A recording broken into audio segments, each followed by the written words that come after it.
Close your eyes. You are not human anymore. You don't have a phone. You don't have Wi-Fi.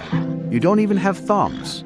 You are 2,000 pounds of muscle, a walking mountain, a living storm. You are an American bison. And today, you're about to find out why it absolutely sucks to be you. Let's dive in. Let's go back in time. Long, long ago. Not 100 years, not 500 years, thousands of years back. You wake up on endless grasslands, stretching from what humans now call Canada to Mexico. The land is all yours.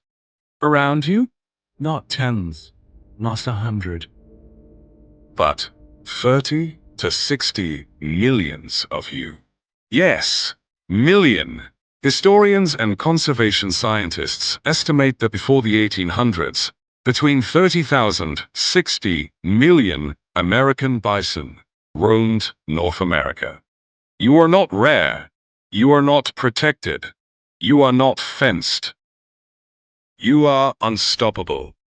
When your herd runs, the earth trembles. When you migrate, it looks like the ground itself is moving. Got predators?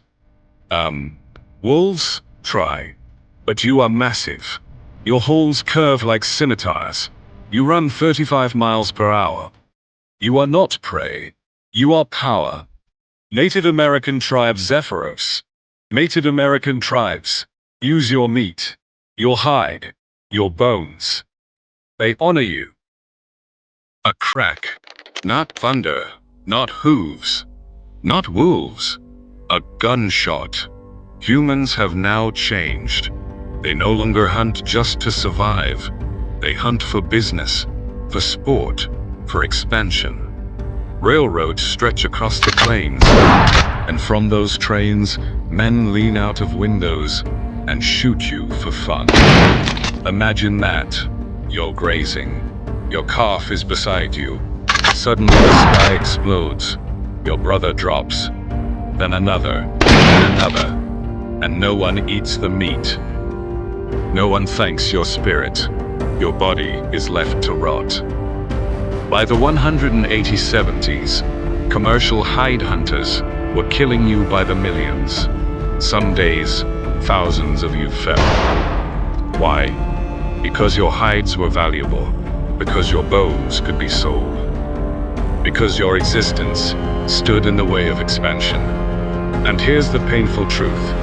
The US government encouraged to slaughter, not just for money, but to weaken Native American tribes by destroying their main food source. You are not just an animal. You are a strategy. Now, close your eyes again. I want you to imagine being part of 40 million strong herd. Now, come to reality. Look around. Barely any one of you is left now. By the late 1800s, fewer than 1,000 bison remained alive. Let that sink in. From tens of millions to less than 1,000. That's not decline. That's annihilation. You don't see herds anymore. You see silence. You don't hear thunder. You hear wind. Calves grow up without elders. Herds scatter. Families vanish. You were once the symbol of the Great Plains. Now you are a memory. It didn't just suck to be you. It was a nightmare. And then, few humans panic. They realize, what have they actually done? Oh, we might have gone too far. Measures are taken for us. Small groups of conservationists gather surviving bison. Some are placed in what humans call Yellowstone National Park. Others of us are kept in private ranches. Breeding programs are set up for us. We feel safe now. But here's the twist. You are no longer free. We have no real reason. You are forced to leave behind boundaries, under supervision, counted, tagged, and managed. You survive, but you are no longer free.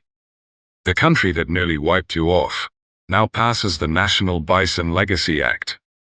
The United States declares you the national mammal. But why did they do so? Let us think over.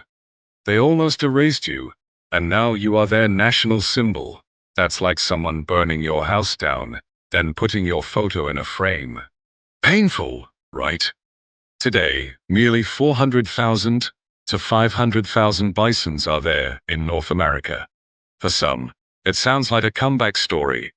But here is the hidden truth. Most of them are commercially raised, basically livestock. Only a small fraction live as truly wild, genetically pure bison. So, it means that you are alive, but not as you once were. Migration routes are gone.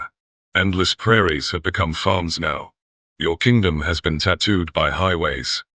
You survived extinction, but lost your empire. So, if you could speak, this is what you'd say. I was once the heartbeat of a continent. I fed nations. I shaped ecosystems. I survived ice ages.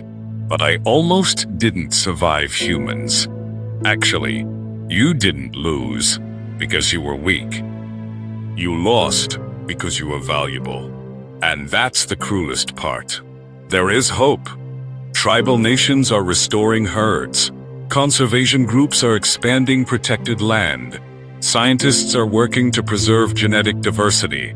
Slowly, carefully. You are returning, but the plains will never look the same as they did when 60 million of you ran together. That world is gone, and maybe that's the saddest part of all. So when next time you see a bison standing in a distance, don't judge it to be a large animal with messy hair and bad posture. Just don't say, "Oh look, a buffalo." Observe deeper. Appreciate one of the greatest survivors in American history. You are looking at a species that once moved like an ocean across the plains. An ocean that was drained almost completely. Imagine being part of 60 million strong. Imagine the confidence, the security, the feeling that nothing could ever threaten you. Now imagine watching your world collapse in a single human lifetime. Your family gone, your land fenced, your freedom measured in acres instead of horizons. You didn't evolve to survive highways. You didn't evolve to live behind boundaries. You evolved to roam. And yet, you are still here.